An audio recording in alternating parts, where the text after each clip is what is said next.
comment l'Église pourrait-elle se désintéresser de la construction de l'Europe, elle qui est implantée depuis des siècles dans le peuple qui la compose? Les empires du passé ont tout failli, qui tentaient d'établir leur prépondérance par la force de coercition et la politique d'assimilation. Votre Europe sera celle de la libre association de tous ces peuples et de la mise en commun des multiples richesses de sa diversité.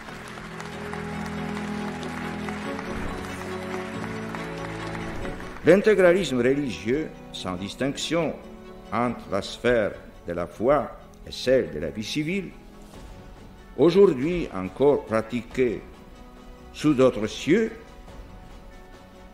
paraît incompatible avec le génie propre de l'Europe tel que l'a façonné le message chrétien.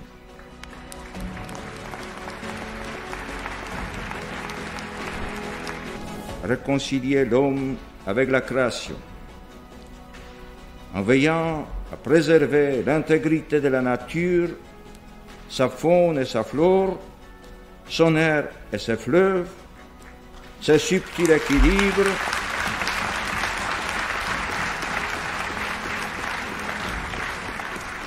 réconcilier l'homme avec son semblable, en s'acceptant les uns les autres entre Européennes, les diverses traditions culturelles ou familles de pensée, en étant accueillants à l'étranger, aux réfugiés, en s'ouvrant aux richesses spirituelles des peuples des autres continents.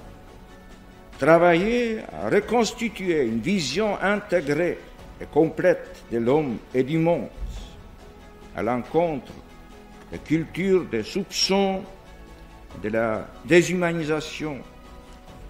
Une vision où la science, la capacité technique et l'art n'excluent pas, mais appellent la foi en Dieu.